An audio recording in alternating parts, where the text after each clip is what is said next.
ಕೊಡಗು ಜಿಲ್ಲೆಯಲ್ಲಿರುವ ಏಕೈಕ ಹಾರಂಗಿ ಜಲಾಶಯ ಈ ಮಳೆ ಬಂದ್ರೆ ಸಾಕು ಅಲ್ಲಿ ನದಿ ಪಾತ್ರದ ಜನರಲ್ಲಿ ಆತಂಕ ಮೂಡಿಸುವಂತಹ ಮಟ್ಟಕ್ಕೆ ಅಲ್ಲಿ ನೀರಿನ ಪ್ರಮಾಣ ಇರ್ತಾ ಇತ್ತು. ಆದರೆ ಇದೀಗ ಅಲ್ಲಿ ಗಣನೀಯವಾಗಿ ಇಳಿಮುಖ ಆಗಿದೆ. ಅದಕ್ಕೆ ಕಾರಣ ಏನು ಅನ್ನೋದರ ಒಂದು ವರದಿ ಇದೆ, ನೋಡೋಣ. ಬೇಸಿಗೆ ಮುನ್ನವೇ ಹಾರಂಗಿ ಡ್ಯಾಂನಲ್ಲಿ ನೀರಿನ ಮಟ್ಟ ಇಳಿಕೆ, ಜನ ಸೇರಿ ಜಾನುವಾರುಗಳಿಗೂ ನೀರಿನ ಸಮಸ್ಯೆ. ಕೊಡಗು ಜಿಲ್ಲೆಯಲ್ಲಿ ಮಳೆಗಾಲ ಬಂದ್ರೆ ಸಾಕು 4 ರಿಂದ 5 ತಿಂಗಳು ಮಳೆ ಆರ್ಭಟವೇ ಹೆಚ್ಚಾಗಿ ಇರುತ್ತೆ. ಇದರಿಂದಾಗಿ ಜಿಲ್ಲೆಯ ಏಕೈಕ ಹಾರಂಗಿ ಜಲಾಶಯ ಭರ್ತಿಯಾಗಿ ಕೆಆರ್ಎಸ್ಗೆ ಕಾವೇರಿ ನದಿಯ ಮೂಲಕ 30 ರಿಂದ 40 ಟಿಎಂಸಿಯಷ್ಟು ನೀರನ್ನ ಹರಿಸಲಾಗುತ್ತದೆ.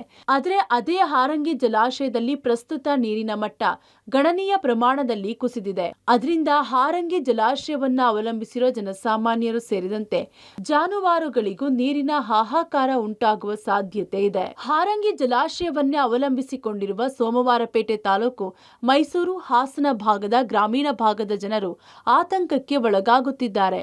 ಫೆಬ್ರವರಿ 2ನೇ ವಾರದಲ್ಲಿ ನೀರಿನ ಪ್ರಮಾಣ ಇಳಿಕೆಯಾಗಿದ್ದು, ಮಾರ್ಚ್, ಏಪ್ರಿಲ್, ಮೇ ತಿಂಗಳಲ್ಲಿ ಕುಡಿಯುವ ನೀರಿಗೂ ಹಾಹಾಕಾರ ಉದ್ಭವ ಆಗೋ ಸಾಧ್ಯತೆ ಹೆಚ್ಚಾಗಿದೆ.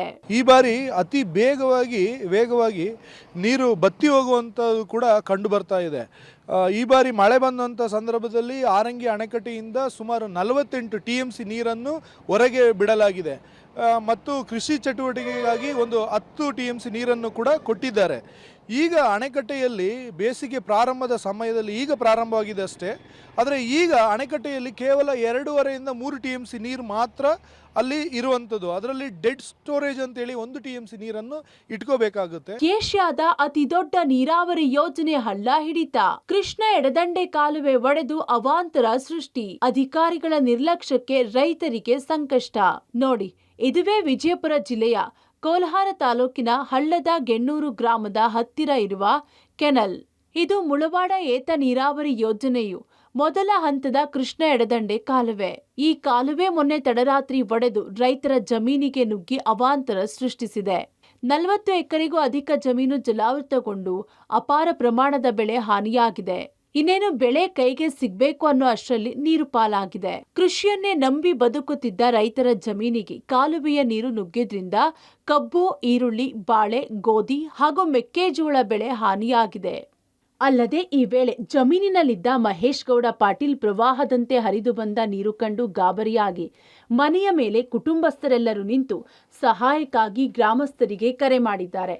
ಆಗ ಗ್ರಾಮಸ್ಥರು ಬಂದು ಮೊದಲು KBJNL ಅಧಿಕಾರಿಗಳಿಗೆ ಕರೆ ಮಾಡಿ ನೀರು ಹರಿಸುವುದನ್ನು ನಿಲ್ಲಿಸಲು ಹೇಳಿ ಮಹೇಶ್ ಗೌಡ ಕುಟುಂಬವನ್ನ ರಕ್ಷಿಸಿದ್ದಾರೆ. ಈ ನಮ್ಮ ಸರ್ವೆ 270 ಸರ್ವೆ ನಂಬರ್ದಾಗ ಕೌಲಿ ಹೊಡೆದೈತಿ. ಇದಕ್ಕೆ ಮುಂಚೆ 4 ವರ್ಷದ ಹಿಂದನ ಅವ್ರಿಗೆ ಹೇಳ್ಕೊತ ಬಂದೆವು. ಅಧಿಕಾರಿಗಳ ನಿರ್ಲಕ್ಷ್ಯ ಅಂದ್ರೆ ಅವ್ರ ಕೌಲಿ ಸ್ವಚ್ಛ ಇಟ್ರಿ, ಕಂಟಿ ಕಿತ್ರಿ, ಗಾರ್ ಸಾಕ್ರಿ. ಅವ್ರು ಹಾಕಿದ ಸ್ಲ್ಯಾಪಿನ ಕಿತ್ತನೂ 1 ಫೂಟ್ ರೋಡ್ ಕೆಳಗೆ ಇಳ್ದಿತ್ತು ರೀ. ಅಚ್ಚಿ ಕಡೆ ರೋಡ್, ಬಲ್ಕಿನ ರೋಡ್. ಇದು ಎಡದಂಡೆ ಕಾಲುವೆ ಅಂತೇಳಿ ಎಡಕಿಂದು ಅವ್ರು ಏನು ಗಾಡಿ ಅಡ್ಡಾಡ್ತೈತಿ ಅದನ್ನ ಅಷ್ಟೇ ರಿಪೇರಿ ಮಾಡೋದು. ಈಗ ಬಲಕ್ಕೆ ನೋಡೇ ಇಲ್ಲ ಅವರು. ಮನುಷ್ಯಾಗ 2 ಕೈ ಎಷ್ಟು ಮುಖ್ಯ, ಈ ಕೌಲಿಗೆ 2 ರೋಡ್ ಅಷ್ಟೇ ಮುಖ್ಯ ಅಂತ ರಗಡ್ ಸಲ ಹೇಳಿದೆ. ಒಟ್ಟಿನಲ್ಲಿ ಒಂದೆಡೆ ಬೇಸಿಗೆಗೂ ಮುನ್ನವೇ ನೀರಿನ ಪ್ರಭಾವ ತಲೆದೂರಿದ್ರೆ, ಮತ್ತೊಂದು ಕಡೆ ಅಧಿಕಾರಿಗಳ ನಿರ್ಲಕ್ಷ್ಯದಿಂದ ರೈತ ಬೆಳೆ ಕಳೆದುಕೊಂಡಿದ್ದಾನೆ. News desk, public TV.